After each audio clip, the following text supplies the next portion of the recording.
an important moment to speak about Madalyn O'Hare, perhaps the first known international atheist or rationalist whom I have met in my life. I was 22 years old when I first met her. A small group of people trying to present rationalists or put rationalists in the pocket of the political party, the Marxist party.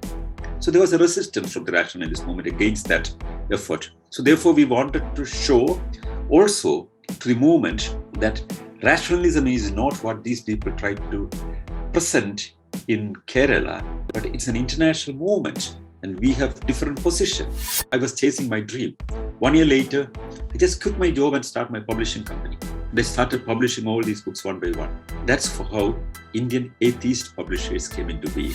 So she wrote a letter giving me the whole rights of Little Blue Books. And that's why I could publish all these great classics into Malayalam language, which I'm trying to do now in English, based from London.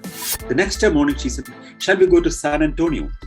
Yes, we all drive. What was the plan? We didn't know. And we go to San Antonio and we stop at the immigration office. And Madalyn hold my hand, my father's hand, and Garth and Robin, and we all are there. We go to the place. And Madalyn suddenly fills up a form to adopt me as her son. And we could not say anything. She asked me to sign.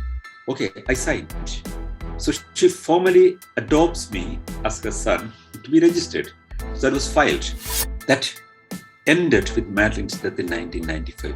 And that was the year Rationalist International was established. It's a kind of continuation of United World Atheists of Madalyn O'Hare.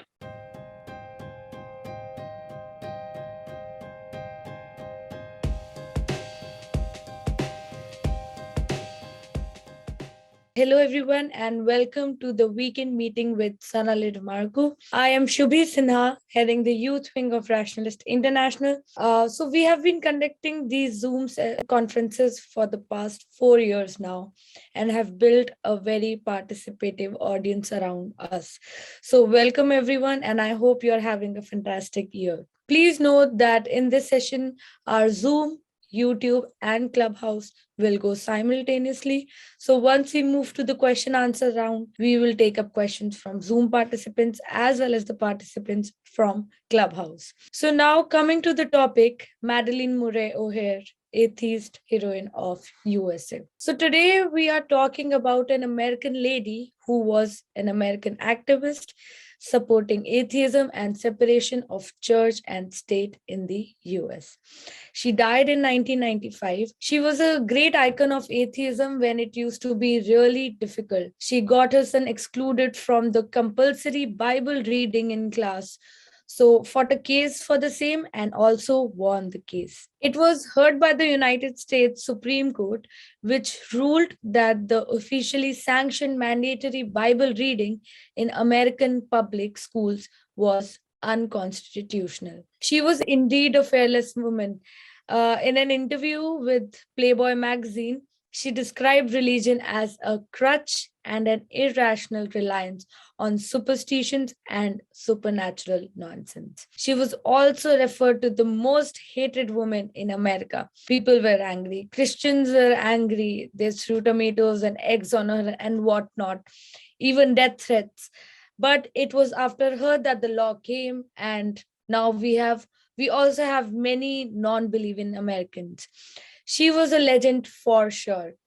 I would like Mr. Sanal to put a light on this topic. It is going to be even more interesting since while talking to Mr. Sanal, I got to know that when Madalyn O'Hare was in India, it was at Sanal sir's house that she was accommodated. So to know more about her through somebody who has a personal connection with her as well, I am really curious. So without further ado, I would request Mr. Sanal sir to start with this presentation and tell us more about this. Thank you, Shubhi. Thank you, everybody. This is indeed an important moment to speak about Madalyn O'Hare, perhaps the first known international atheist or rationalist whom I have met in my life. I was 22 years old when I first met her. I would come to that, in the eventuality of our conversation, but I would like to tell briefly what Madalyn O'Hare was. and what the legend that she is. Madalyn was born in 1919 at the fag end of the First World War. And she was an American. She was born in America, and she lived in America, and she died in America.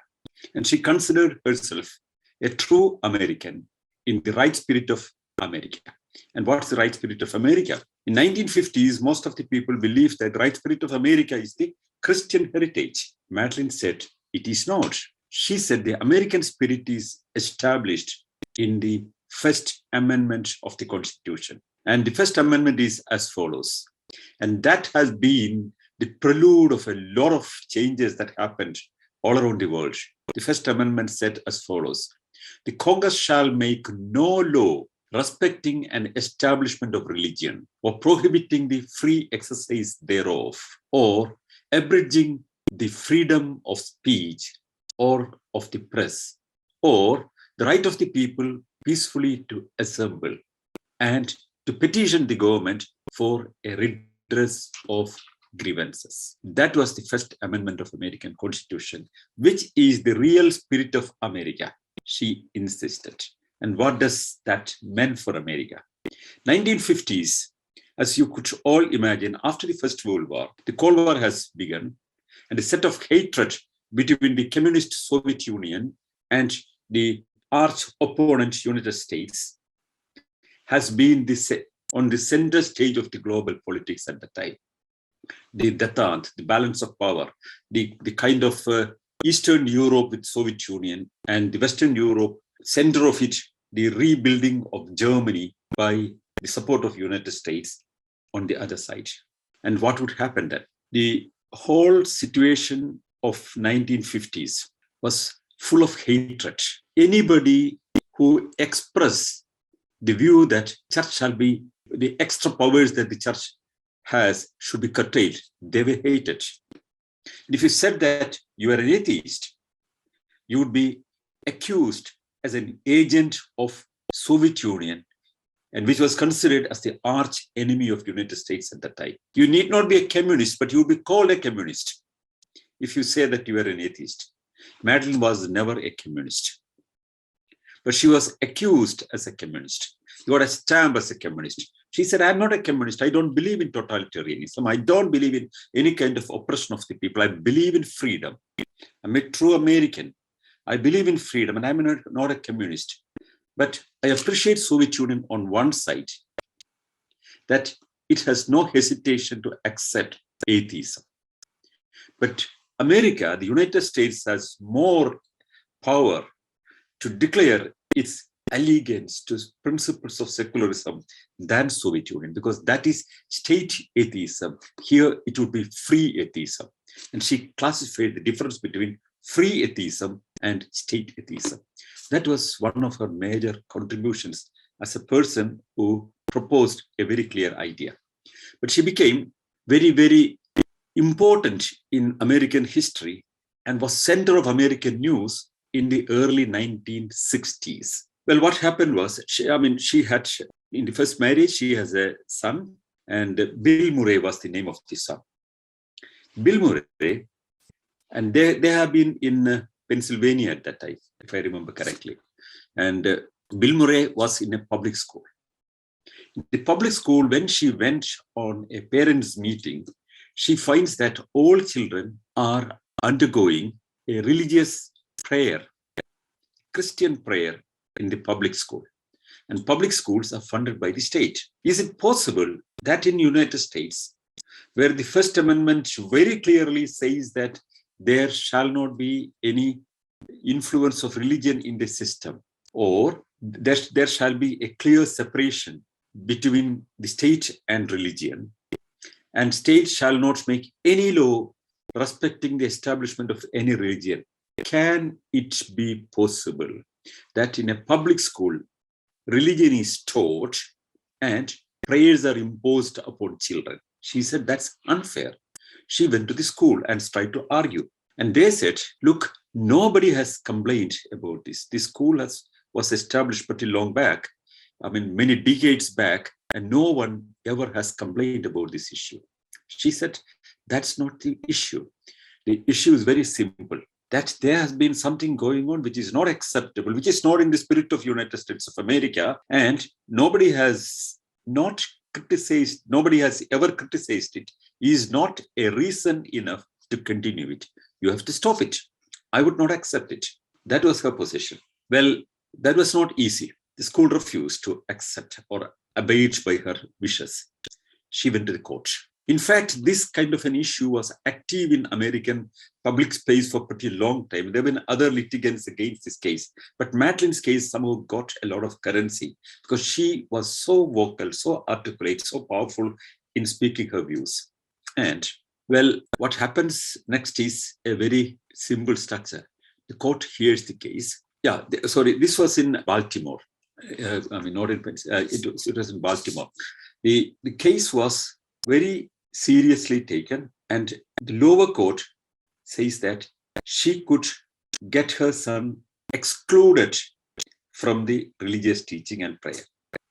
Well, that would be inconvenient, difficult for a student, because the student will be feeling not a part of the whole team, but a separate person. But if one has a choice to avoid prayer and avoid the religious classes, that's the price you have to pay. But he has a freedom to leave the classes and remain silent and need not necessarily pray. She said, that's not enough. That's not enough. That's discrimination. You cannot have religious education. You cannot have Bible teaching in the schools. It's not possible, she said. And it went to the Supreme Court of United States, the federal court. And 1963, she got her prayer in the court. It was a lawsuit against the Baltimore public school system. And she was the plaintiff. And finally, it simply very clearly said that she would be not only allowed that her son to exclude the religious classes, but there shall not be any religious teaching in the schools. Now, believe it or not, the whole of United States changed because of this law. Once it came to the Supreme Court and there was a verdict in 1963, compulsory religious education and prayers in the schools, public schools, ended therewith. It became illegal. And you know what happens? If children are not indoctrinated in the schools, if children are not indoctrinated in their childhood, they would simply grow natural people. Now, United States has more than 50% of the population not believing in any kind of God.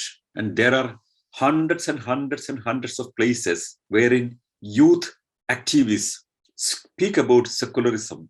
And there are secular humanist organizations and atheist organizations amongst the youngsters. It's one of the most active campus organizations in the United States. The Center for Inquiry has a huge set of campus quest teams working in different universities. It's an intellectual workplace for a lot of people. And America has changed. And this change was partially triggered with Madalyn's famous case. The two greatest atheists in American history would be Robert Green Ingersoll and Madalyn Murray.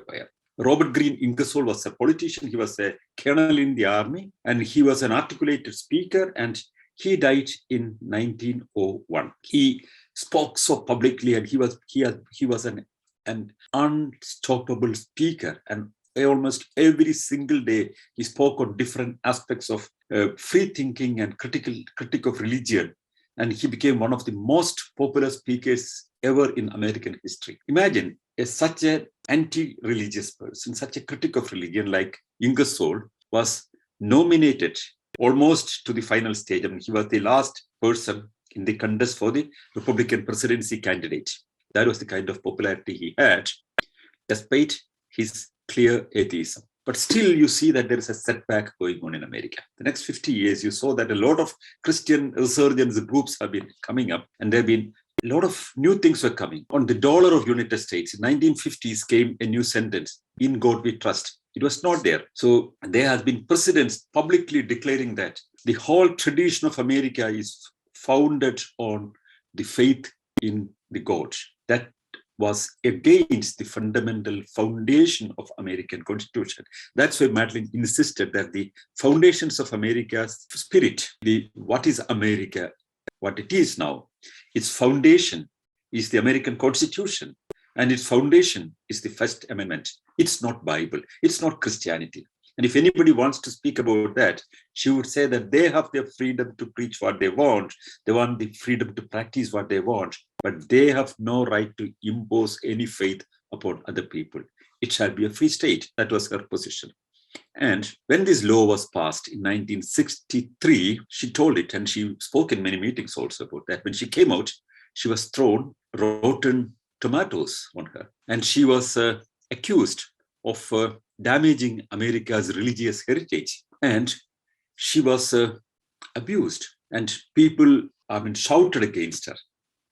But she was laughing because she knew that she was changing the history of United States of America. That was not the only case that she had.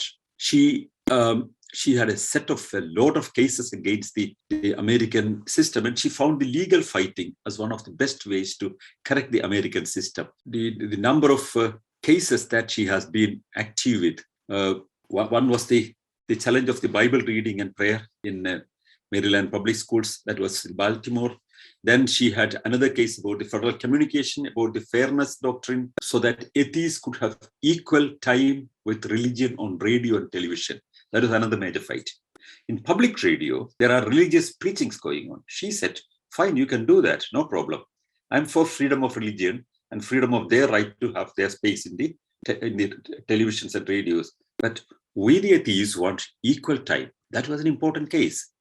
And at the end of the day, the time given to religion was cut down. And in many televisions or many radio stations, the position of atheism became equally present. Then in the White House, there was a weekly religious service. She challenged in the court of law with a case against that. And there is an opening prayer in the city council meetings, and she filed a case against that. Then there was this inclusion of the word, in God we trust, in the dollar bill. She filed a case against that. And imagine, the kind of energy this lady had. She was a fighter, tooth and nail. She fought against all these kind of things. And when Pope was visiting, Washington, D.C., the national park facilities were given to the church to organize his public meeting free of cost. She challenged that. She said they should hire it and pay the rent. She was trying to bring in certain fundamental principles. And then she challenged the full-time employment of unordained chaplains and tax funding county hospitals. In the county hospitals, there were chaplains and they were paid by the state. No, she said, if chaplains are there, that should be paid by the religious communities, not by the state. So her fights were continuing and going on. And she later starts an organization, namely the American Atheists. And that's the first time people publicly speak with the word atheist for their position. Imagine Robert Greene Ingersoll, who lived in the last phase of 1800s, though he was such a brilliant speaker and he has been speaking against the principles of Bible and for freedom of thought and clear atheism, he calls himself a free thinker. That was a convenient word because that would reduce the wrath. That was his feeling. But, he was a very clear atheist on every single word that he said. That was an atheist, but he was an atheist. But Madalyn found that the word atheist has its own power. One has to come out from the closet and speak out your position, she insisted. And that was what Madalyn is, or that was what Madalyn was. For many people, she's a living legend even now because her legacy, her work, even now continues. Now, she has the first son, Bill Murray, was the instrument of her fight against the Bible reading in schools. Then she had another son. His name is John Murray. And these are the two sons that she had. So history that it is, American Pentecostal movement or the evangelical movements have been so active against her. They tried to stop her in all possible ways. And when Bill Murray was growing, they could influence him through a girlfriend. And Bill Murray converted to Christianity or baptized to Christianity. The boy for whom she fought and got the law in America and changed the life of millions of people eventually he baptized and became a Christian. That was a huge setback for her. Bill Murray wrote a book against her mother. From the evangelical Baptist side, he became a campaigner against mother. Now the elder son and the mother were on the two different sides fighting. And they projected him, promoted her, and they called Madalyn the worst possible lady. And she did not hesitate to accept any kind of criticism. She was not afraid of any kind of consequences. She was so powerful, so articulate. And Life magazine, there was a very, very popular magazine in the United States, namely Life. And Life magazine featured her on the front page with a title, The Most Hated Woman of America. Perhaps she was the most hated woman. Also, she was perhaps the most adored woman of America. For a big section of people, she was the hated person. And for another major section of population, she was the most adored person. She was the center of a lot of controversy. Now, Madalyn's fight goes on. Bill Murray's daughter, the son who has joined the Baptist movement to fight against Madalyn, or bought by the Baptist movement to fight against Madalyn, his daughter, despite the Baptist education she had, she turns an atheist and joins the grandmother. Now imagine the family feud. The son becomes a Baptist and fights against the mother. And the Baptist son's daughter, Robin, joins Madalyn and fight against the Baptist campaign. So this became a kind of a huge public interest because it looks very exciting and very controversial, and it's the center of a lot of news. But Madalyn continued and continued and continued, and nothing stopped her. Now I would come to the next stage of Madalyn, that is part of her international exposition and travel. She encouraged a lot of people to join the American Atheist movement. She established a center, namely the American Atheist Center. I've been there. Go into the details, a little bit later. But the American Atheist Center started publishing a magazine, the American Atheist.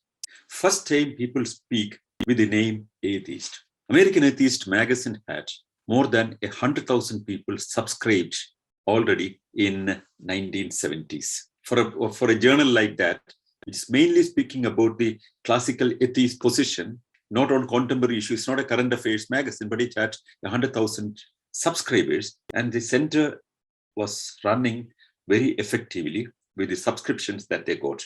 They purchased a piece of land and constructed an office, which had some 12 or 13 rooms. And so first time in the history of the United States, there is a center in Dallas, in Texas state, where atheism is officially promoted. There is a magazine coming and conferences being organized, and Madalyn started organizing at the American Atheist Convention several times. So, every year she invited the top atheists of the world from different parts of the world, and she became a kind of a connecting link between the great atheist stalwarts. 1970s, she decides to travel around and meet atheists in different countries. 1978, she came to India. That was an interesting period because I was a research scholar in the university, Jawaharlal Nehru University at the time. And I was, already in the Delhi Rationalist Association. I think I was the joint secretary of the Delhi Rationalist Association, something like that at that time.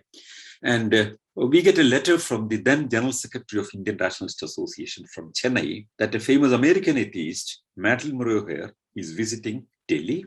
And she has a list of top Indian atheists and rationalists whom she would like to meet. And one is Sanal Edamaruku. Therefore, you should meet her. That's the letter my father got from the then General Secretary of Indian Rationalist Association.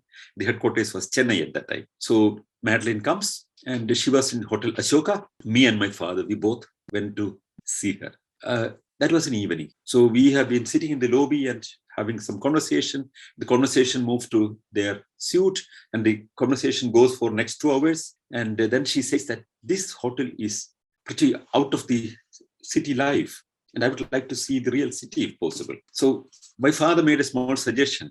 Well, we have a home. We have just moved to Delhi last year only. We have an apartment there. If you're interested, we could provide a room, for you people. But that's a limited facility for 3 people, but you could come and stay with us. And they both, Garth, the son, John Murray, his personal name is Garth. Garth and Madalyn looked at each other and they had a little conversation. And 5 minutes later, Madalyn said, yes, we would move to your home tomorrow. Well, we knew for 2 hours only. The next day noon, Madalyn and her son and granddaughter, Robin, they check out the hotel and come to her home and stay there for next nearly 1 month.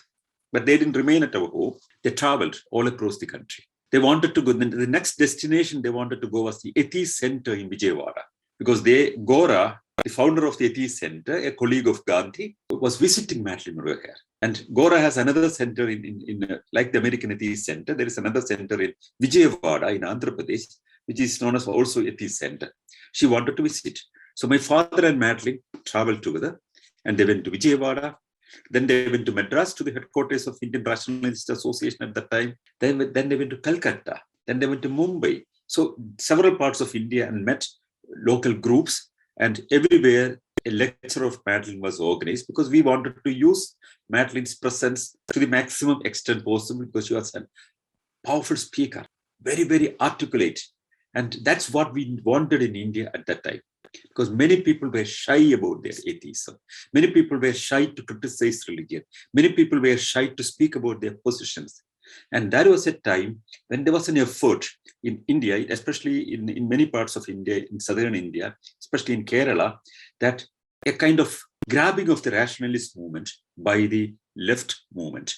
So there was a small group of people trying to present rationalists or put rationalists in the pocket of the political party, the Marxist party.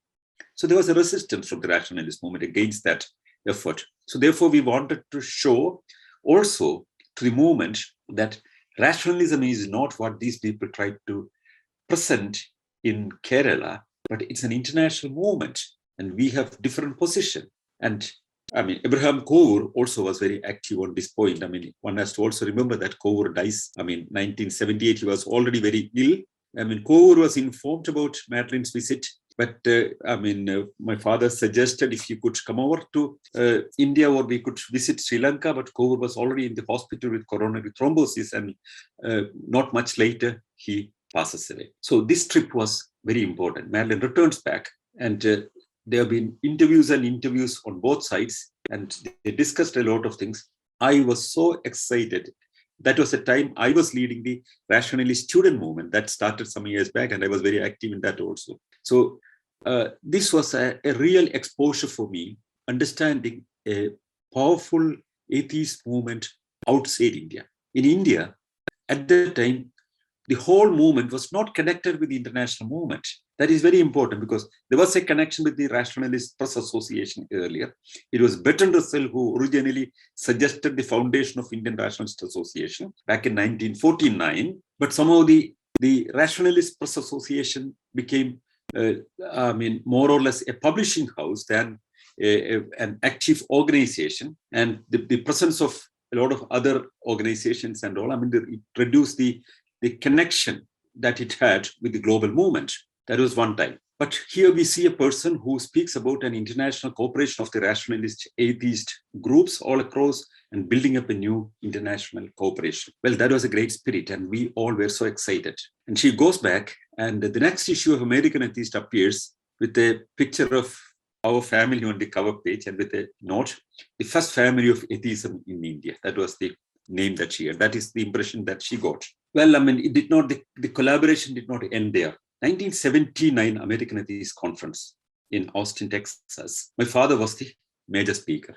She invited my father to be the major speaker. There was another speaker also, Nicholas Walter, the chair of the Rationalist Press Association of Britain. So we all meet there in Texas. I first met Nicholas Walter also in the United States, not in Britain. Why I met, that's also interesting. Madalyn invited my father and my mother to visit America. And my father was a major speaker in their conference, 1979 conference. And that was the invitation.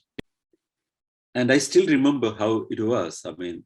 My mother was very thoughtful. She didn't visit United States before that. She would like to visit United States. She was a great explorer herself. But after a considerable time of thinking, she came to me and father and suggested that, well, she would prefer that instead of her, that Sanal goes with father. Because she knew my enthusiasm in the rationalist movement. And she thought it would be a great opportunity for me to get exposed to the international movement. It was her sacrifice of leaving her opportunity to me that helped me to go with my father to become part of the international movement at that time. So, but it did not actually, what my mother did was not a little bit more. I mean, that also I should explain.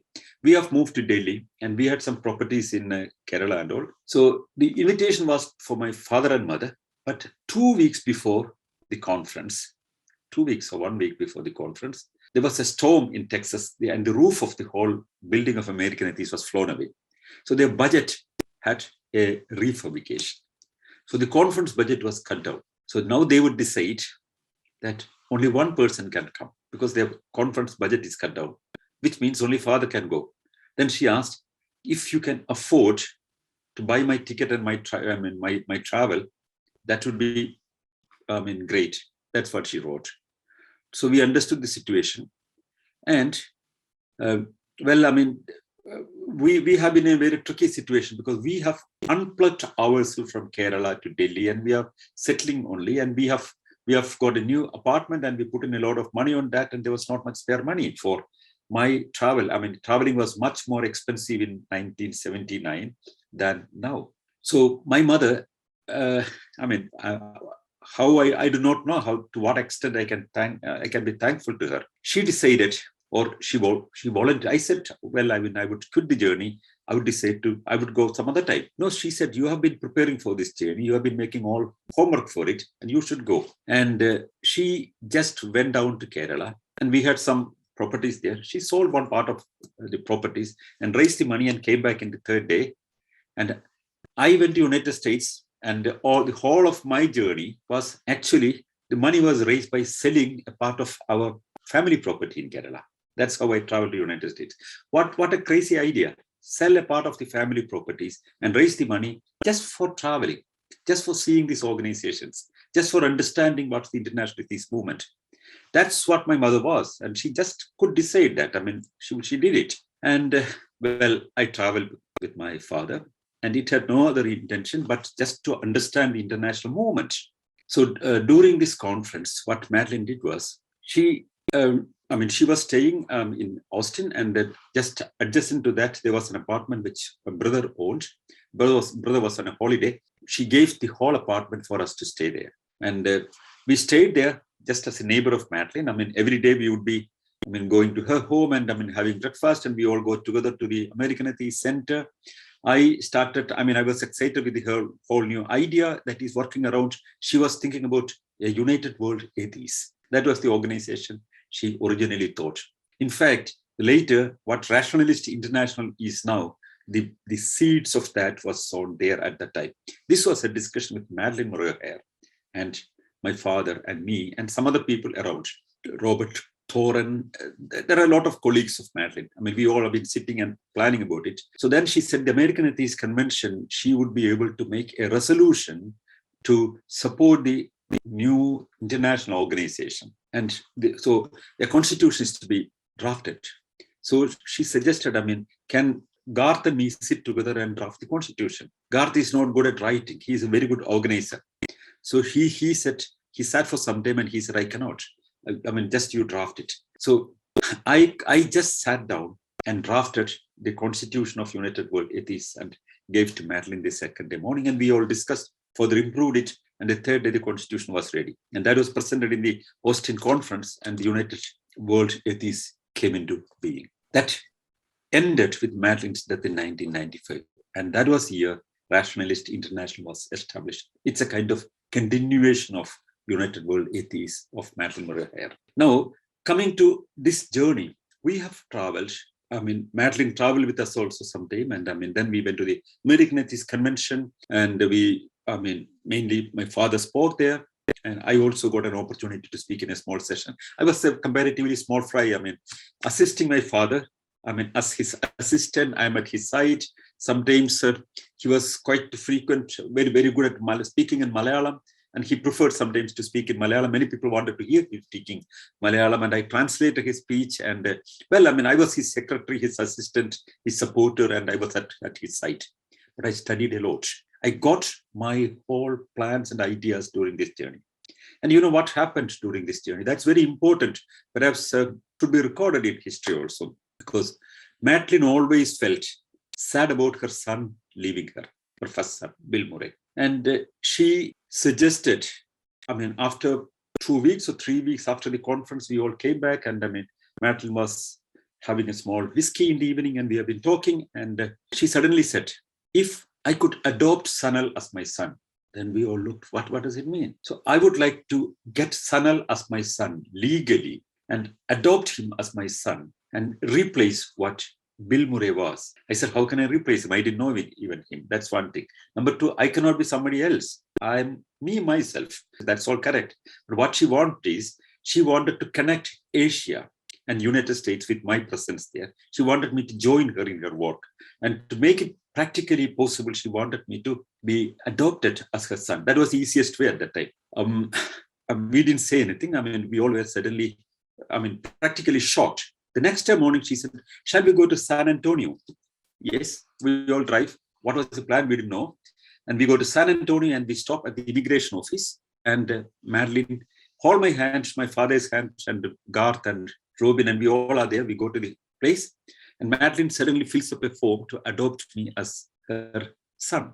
And we could not say anything. She asked me to sign. Okay, I signed. So she formally adopts me as her son to be registered. So that was filed. I got a copy. Still now I have a copy of that with me. But that was not actually discussed with her. She thought I would just jump into that. But I had another serious thing in my mind because I was just married. While I was a research student, I was already in a marriage. 22 years I was in marriage. And my wife was pregnant and she would be delivering a child. I became a father at the age of 23. She would be delivering a child 3 days after I returned back to India. That's how our tickets were bought. And this is a very crucial question. Should I be the adopted son of Madalyn Murray and supporting the American Atheist movement? Or should I come back to India and take up my responsibilities in India and see my child, coming in some days? I was really puzzled. After considerable thinking, I went to Madalyn and I explained that I would like to go back to India instead of staying in the United States because I have a greater goal in India than in the United States. That's how I realized at that time also. Because I was not the General Secretary of Indian Rationalist Association at that time. This was 1979, long back. So I said, what I plan is something different. I have another dream. I have to start a publishing company in India. That's what I'm planning. And I'm going to bring out all classical literature in my mother tongue or in other languages and bring out a lot of literature in India. And I would like to eventually come to the leadership of Indian Rationalist movement. That's my personal goal. That was my goal. That was my dream. I really wanted to come to the Rationalist movement in its leadership position. I have been dreaming for it. I was not. I became the National General Secretary of the organization 6 years later. I was just in the process only. So she agreed. She was not very happy, but she agreed and she understood. And she said, how do you get all these classics? How do you get the rights of these books? I said, I have to talk to people. So I will be talking to Nicholas Walter, whom I met in the conference, who was the publisher of the whole literature in Britain. She said, yes, but I have more books at my disposal. I asked why. So then another story unfolds. She said, there was a person who started the whole idea of pocket books. The paperbacks was a person in United States. And he started a series, namely the Little Blue Books. That was all small pamphlets, small books in cheap newsprint to be circulated in a very, very big way. And this guy, he advertised in the newspapers in a very big way, in Washington Post and New York Times and all these major newspapers, huge advertisements. And he was a person of Black origin. He married an American lady and she was quite a rich person and she financed him. And this became a huge publishing venture in early 1900s. But maybe he has published something like 500 books, many of the Ingersoll books of Aldous Huxley, a lot of books, or Joseph McCabe, for example, who wrote the Rationalist Encyclopedia. All these works were published by him. He has rights for all these things. But another side of the whole thing, now all those rights are with Madalyn. The reason was this gentleman who started the Little Blue Books. He had an accident in a swimming pool and he dies at an age of 45.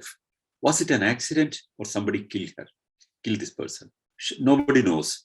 But anyway, the publishing venture collapses and a huge collection of his books and the rights of a lot of books were with this lady who was his wife who supported him. But she was not a business person. She didn't have the energy to do all these things. She kept everything. She called Madalyn and gave all these books to Madalyn and also rights of all these books to Madalyn. Then she held my hand, Madalyn, and said that if you want to ever do a publishing venture, what I can do is a blanket writing permission of all these books, which has copyrights and copyrights and copyrights to you. But can you do it? I said, that's my dream. I would do it. So she wrote a letter giving me the whole rights of Little Blue Books. And that's why I could publish all these great classics into Malayalam language, which I'm trying to do now in English based from London. So I have the right of all these major classics just from Madalyn. So I came back to India and next year, become the secretary of the Delhi Rationalist Association. And then I joined the Afro-Asian Rural Reconstruction Organization, which is an international organization, as a diplomat. And I was chasing my dream. 1 year later, I just quit my job and started my publishing company. And I started publishing all these books one by one. That's how Indian Atheist publishers came into being. And all the books, all the world classics that came into Malayalam language, I got all these rights from Madalyn Murugayan. She understood my dream and she gave me the rights without any money, just gave me the rights and a set of all these books. I have, believe it or not, all the original classics of the Rationalist Press Association, their publications, the Thinkers Library series. I have the original books with me. So the original books from the Little Blue Books, all the copies I have intact with me. And I have the rights to publish all of them. So this is what I've been trying to do from Indian Atheist publishers in India. And this is what we're trying to do now from Finland and from London. So that is one of the next projects that we have, to bring out all world classics of free thought and rationalism into electronic books, into e-books, and make it available all around the world. That's one major project which I've promised to Madalyn long back. Now, coming to the history of Madalyn further. 1979, in the conference, my father was awarded he was given the International Atheist Award was conferred upon him.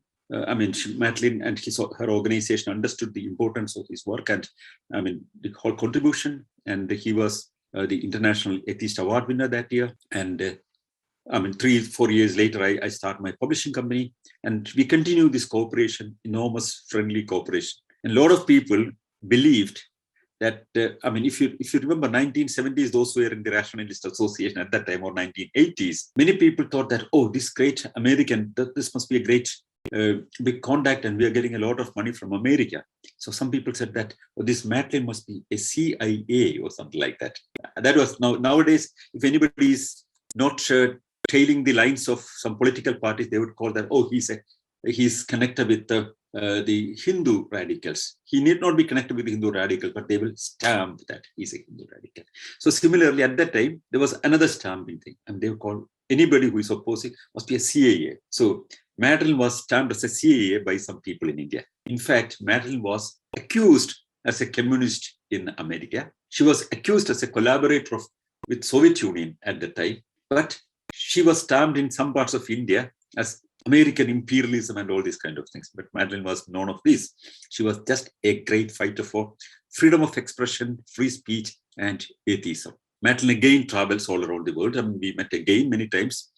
Back in 1995, if you remember, that was the first Rationalist International Conference in New Delhi. I've written to Madalyn that I'm planning an international conference and I wanted her to come and inaugurate it. Madalyn was invited and she agreed. But after that, I don't get any communication. Those were not internet times. You have to write to people and wait for the reply, or you have to make expensive trunk calls and wait for connection. Getting a connection to Texas would take, a hell of a lot of money at one side, and you have to wait for hours to get connected through the telephone exchange. That was how our televisions, our electronic lines were at that time.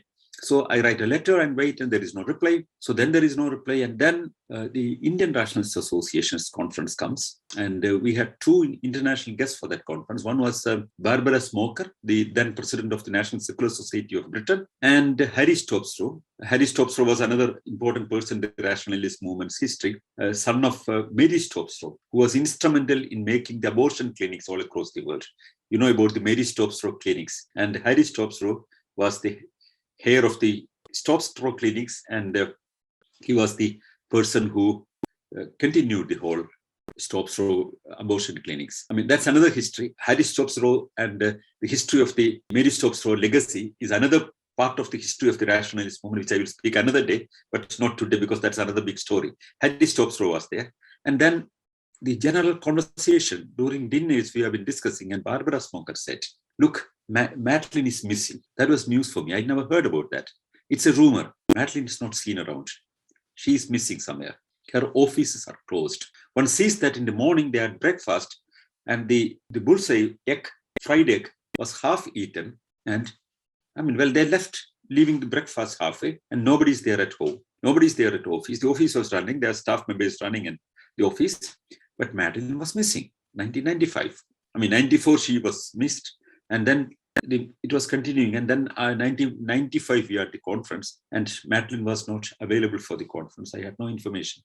But the rumor was that Madalyn has stolen a huge amount of the organization's money and absconded, went away to New Zealand. That was the story. That was in circulation. Everyone believed the story. And I remember Barbara, I said that I know Madalyn. I know her very clearly. I have such a long connection with her. No, she would not do such a thing. I'm so sure. Barbara Smoker said, it can be. I also respect her. And Barbara was also invited there another year. And so too, but the facts are very clear. She disappeared.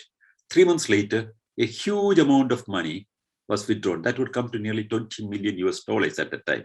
That's a lot of money at that time. And that was withdrawn from the organization's funds.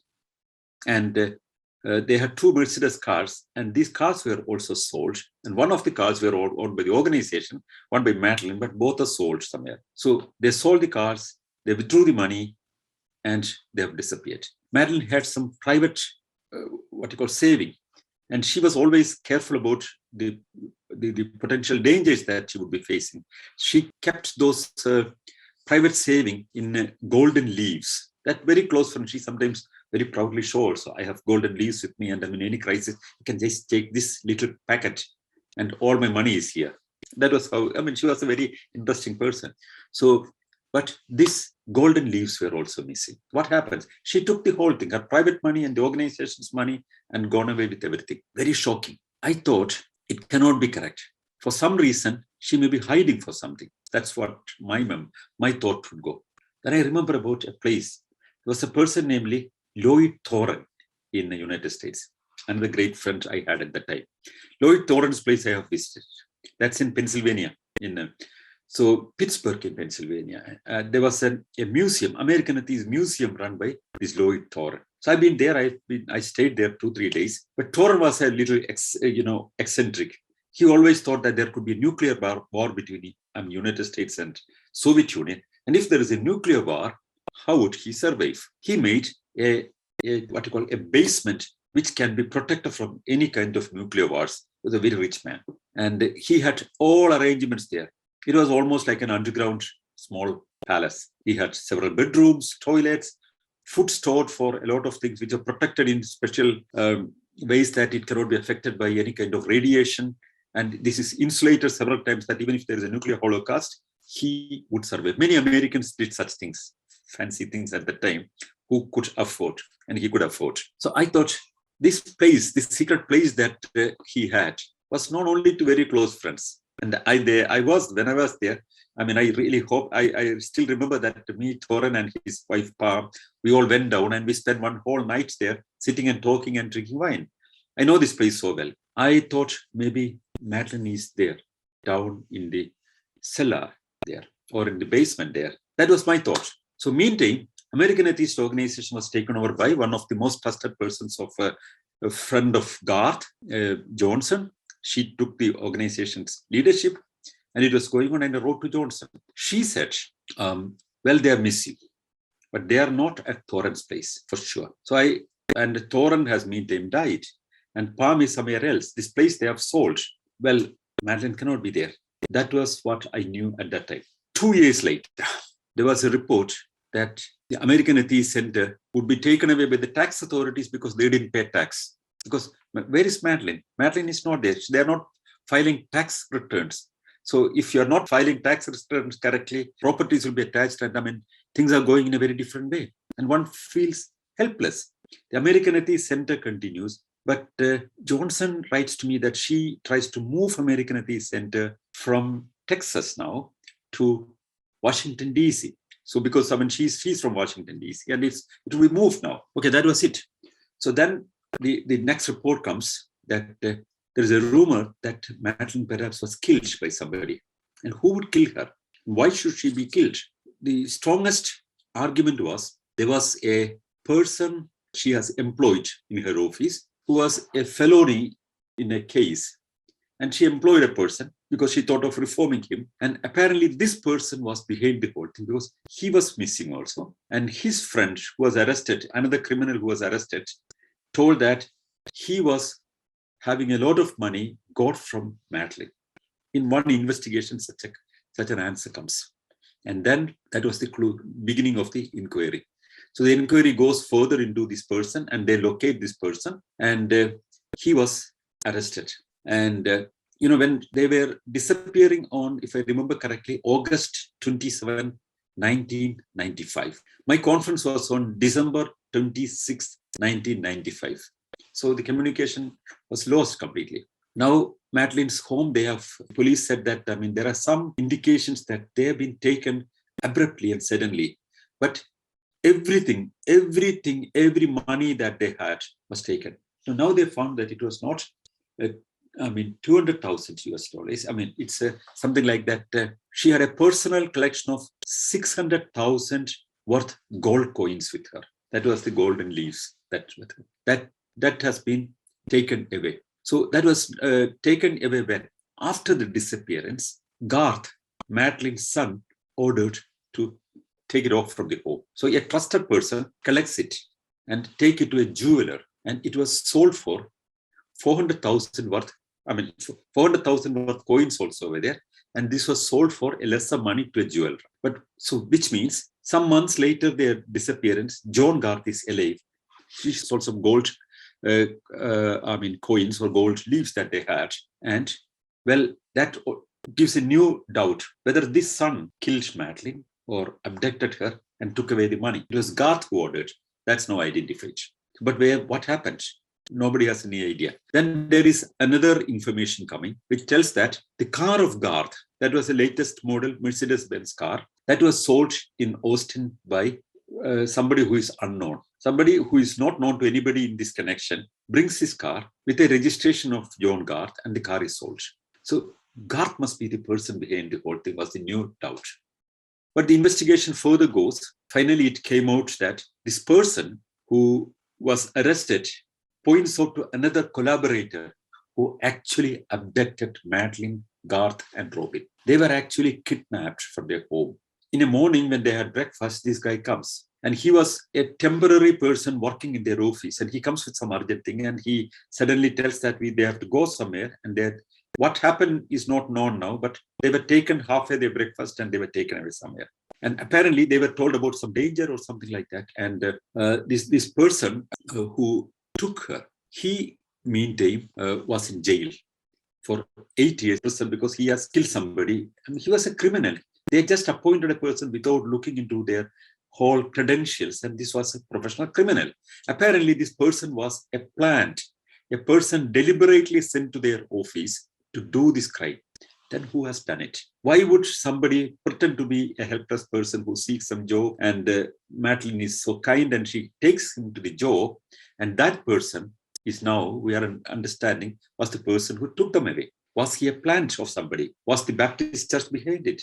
Was the Pentecostal movement whom she was all against behind it? No one knows. But this person was in jail. So now the police reaches him in the jail and investigates. And at the end of the investigation, the FBI and IRS and everybody is involved, and there was a huge investigation. This was big news at that time. Washington Post and Time and everybody came out with the different conspiracy theories. What happened? Madalyn was in New Zealand for some people. Madalyn was killed. Madalyn was gone to some other place. She has done plastic surgery and gone somewhere else. I mean, a lot of different stories. But now finally it all comes to a person, namely Waters, and Carr, who directly abducted her. Now, the later part of the investigation brings out another information. They took her to a ranch in Texas and imprisoned her there. All communication possibilities were removed, and they were tortured day in and day out.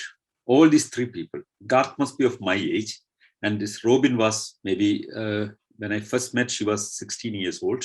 Yeah, something like 8-9 years younger than me, probably. I mean, all of them were tied up, tortured, and money was extracted from them. They were tortured. And Madalyn said, "You take everything, give us our life back." And she had no way. Her face was tied up, and there were tapes on her face of all these people. Their hands were tied from behind, and they were whipped. With the whips that were used for horses, they were whipped. All they wanted, officially, was their money. So Garth finally said, he knows about the gold. Madalyn was a little stupid. She spoke about her personal fortune of money to a lot of friends. This was known. And Garth agreed that we give all that money to you, but as a ransom or whatever it is, but leave us. Then he thought, apparently, this was all for money.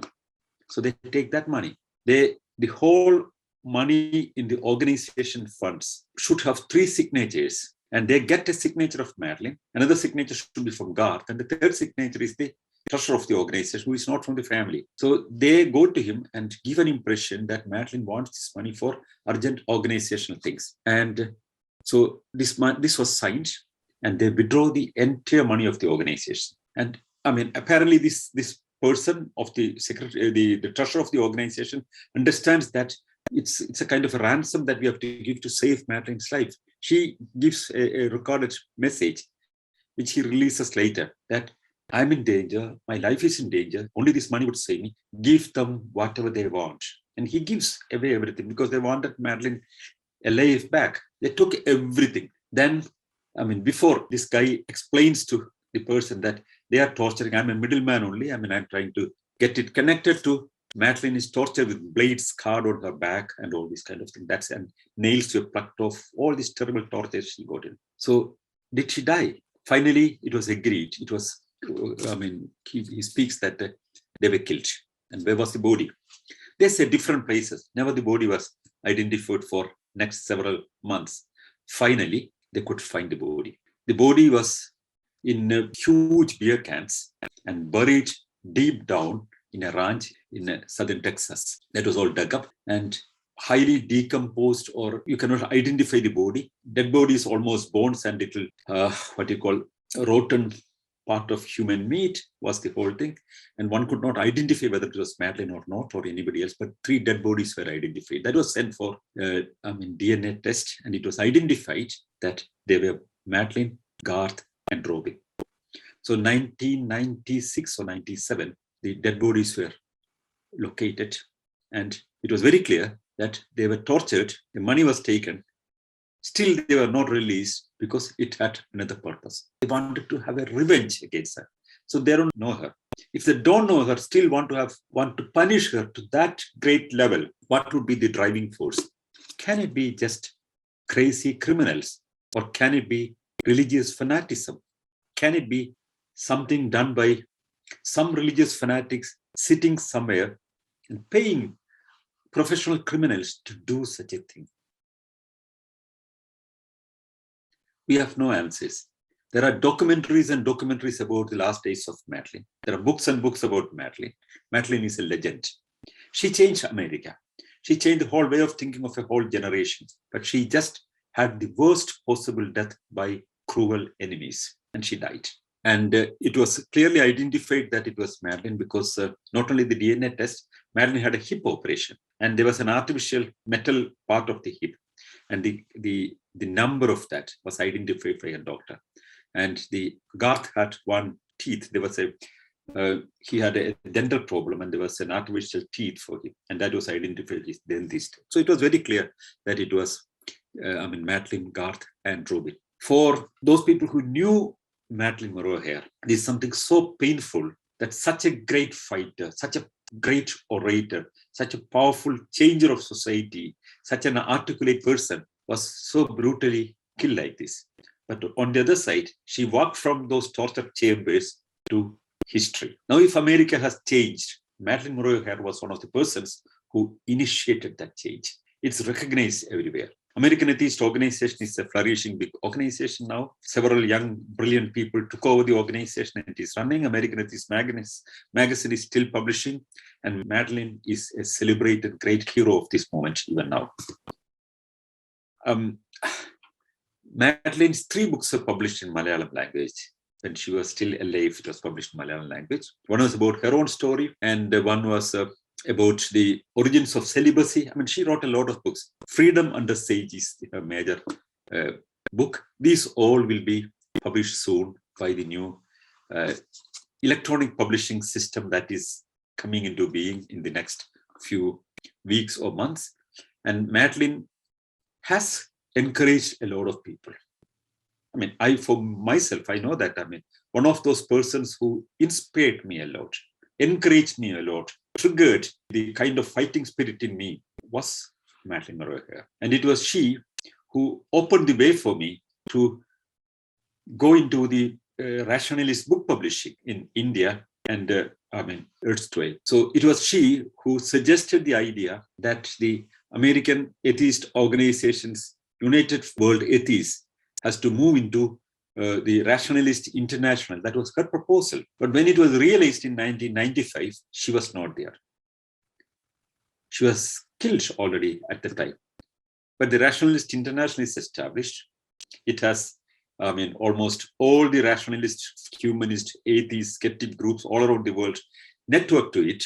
It's one of the biggest networks of all, non-believers organizations in the world. And I would say that Madalyn was one of those persons who has been initiating this idea. So she has been stopped. She was stopped by all these forces of reaction. She was tortured. She was killed. But her ideas and her fighting spirit is taken forward. And now one of the greatest atheists of our times, Richard Dawkins, he is not in Oxford now. He's in the United States of America now. Christopher Hitchens was in the United States of America, and Daniel Dennett was in America. And all these people, Sam Harris, all these people are in America. There are at least 5-6 major national organizations in America. And if you count the number of the different atheist, rationalist, humanist groups, that would go something more than 700 groups in America. It's a huge network in America. There are conventions and conferences and public speeches and books and everything there. Now, atheism is a very respected word in America. One of the most articulate champions of atheism in 1950s, when the name was a dreadful name, when it was the most hated name, there was a person who dared it, challenged it, questioned it, and made it possible for those people who are standing for reason in America. Thank you. Okay.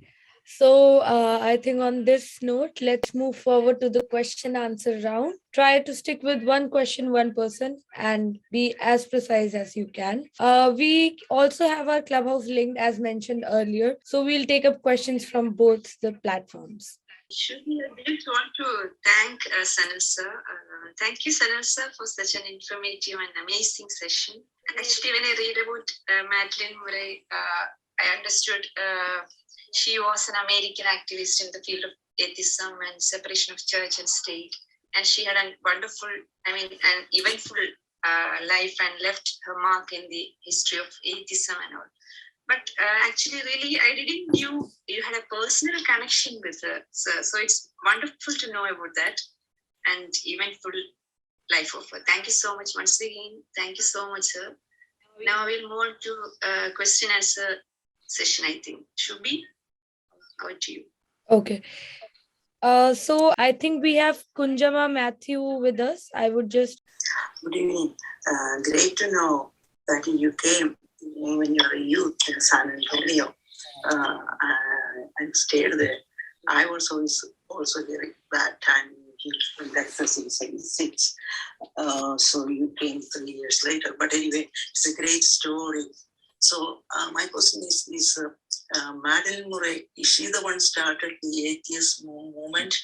And I'm sure she made a change in the United States history into separation of religion and federal government, which is great. She was murdered in southern ranch of Texas by her hired employee, David Waters. He was a murderer. She gave him a chance, but he in turn kidnapped her, murdered her, and her second son Joe, and her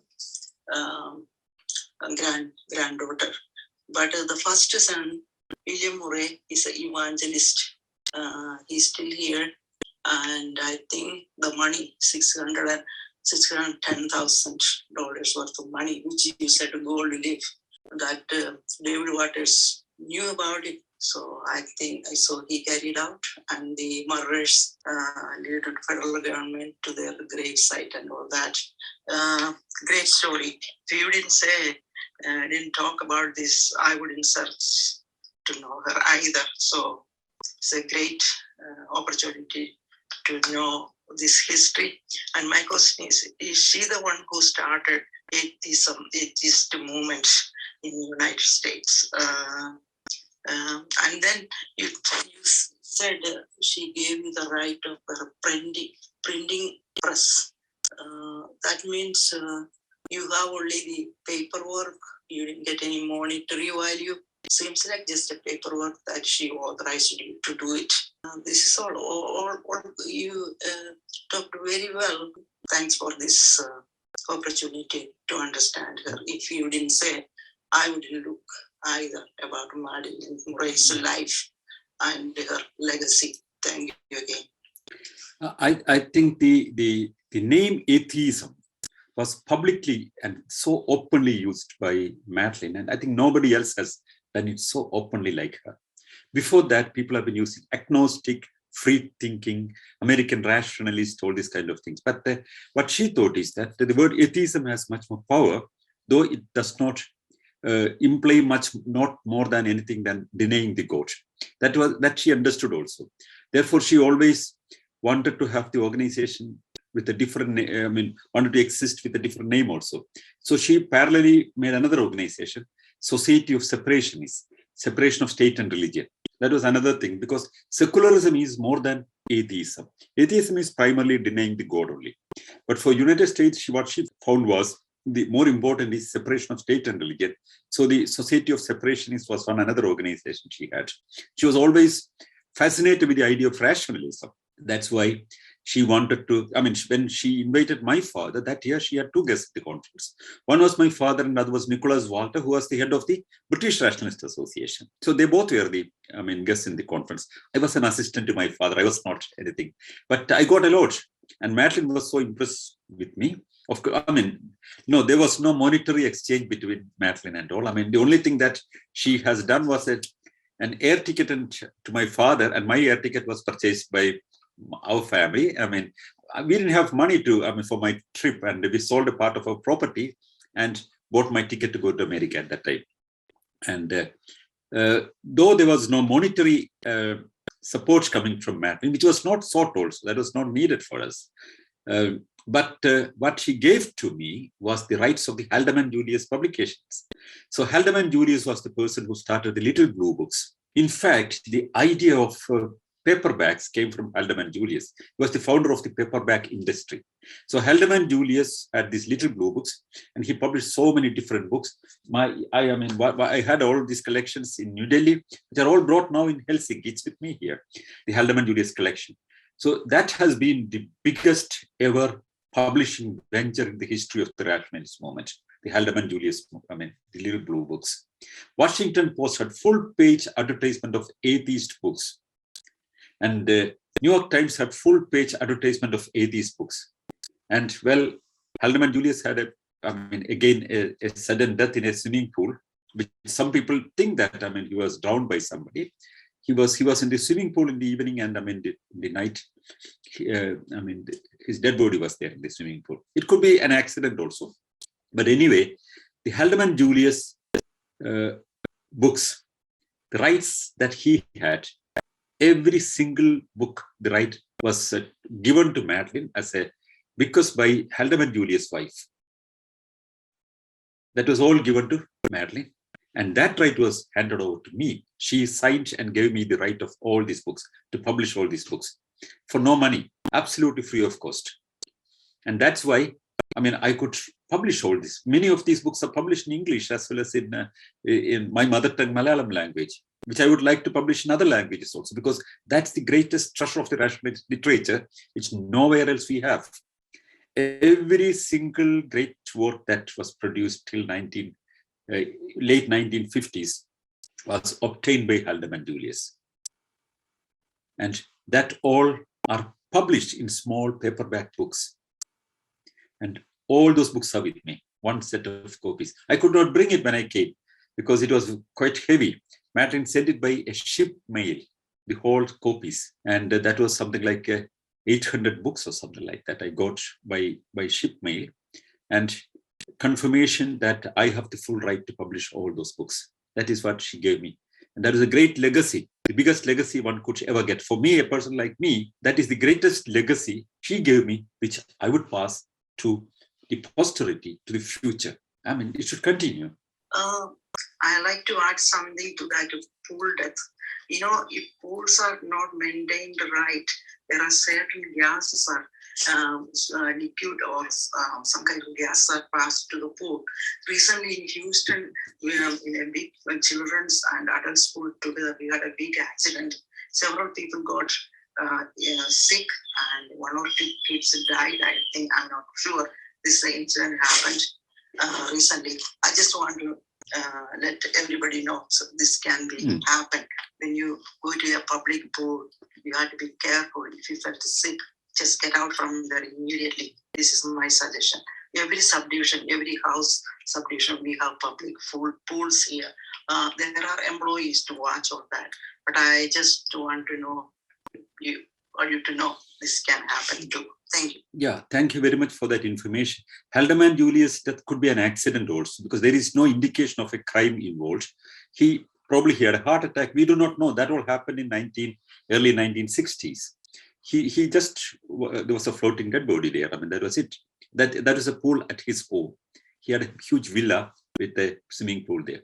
So I think we can move on to the next person now. So now we have Kunjatur Chandrahasa with us. Hello. Yes. It is a very nice narration of the whole of the events connected with the initial rationalist of USA, and we could understand the struggle and the initial the torture one has to undergo to develop this rationalist association in the country. I would like to know that subsequently, now it is growing and all that.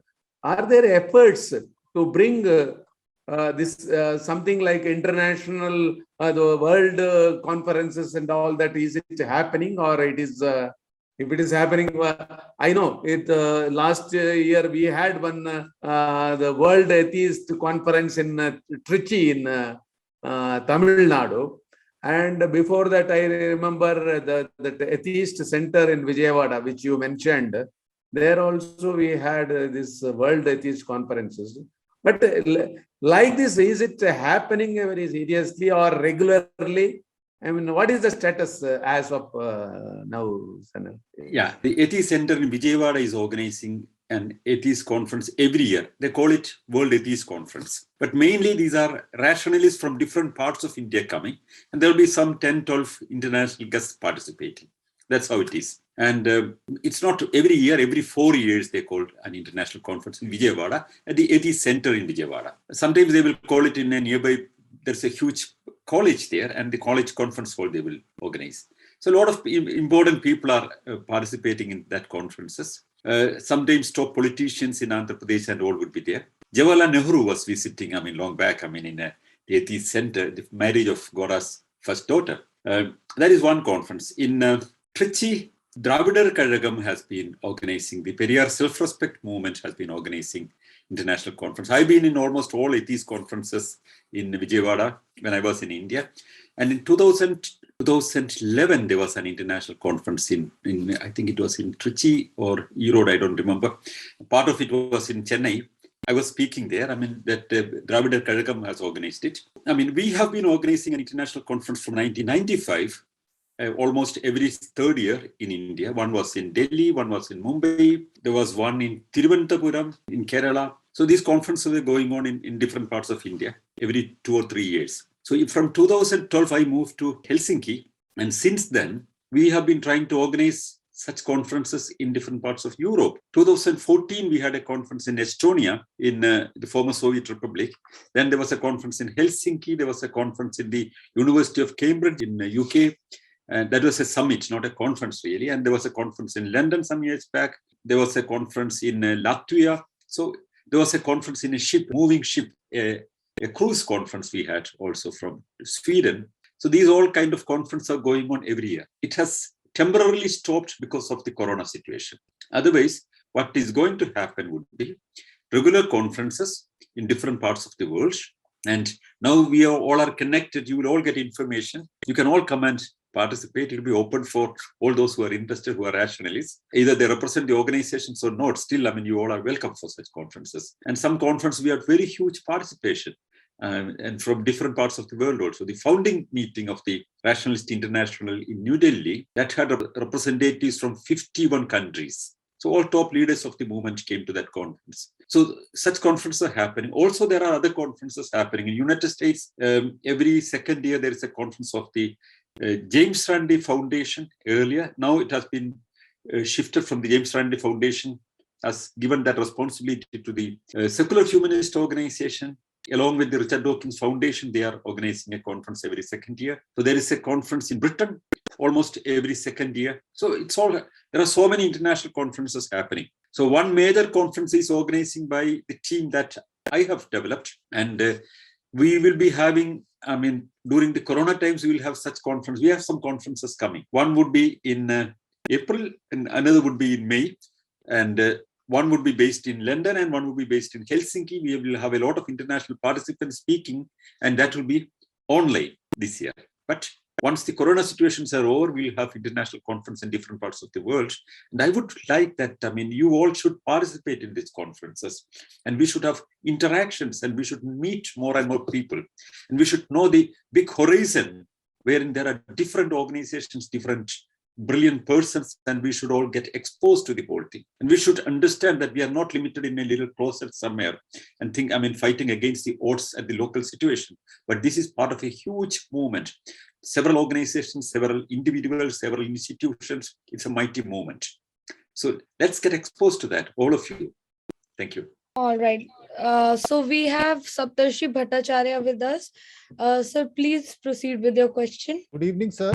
Good evening. Good evening. Sir, it was an interesting topic today. New things, sir, about this students being exposed to prayers in school. So we see in Indian schools also a lot of prayers are done. And although you have told many times that in the government has the plan is not to expose students, but in reality, if you see, the reality is convent schools are considered to be the epitome of good school culture in India.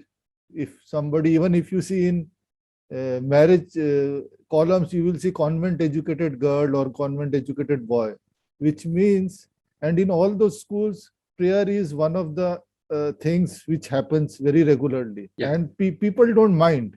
Secondly, it is not only indoctrination is not only about prayers and religion. It is also about, in many schools like the RSS run Shishu Niketan, where people are indoctrinated about something else, like hyper nationalism or ultra nationalism, that we are the best and the society means Indian people are the best. So how can society come out from this and understand the poisonous environment all these are considering? Because parents as such, I think, are not very clear with what is the problem with this. Yeah, the Indian schooling is going in a direction that's against the fundamentals of the Indian education system's official guidelines. I mean, in most of the states, it should start with the national anthem and end with the national anthem.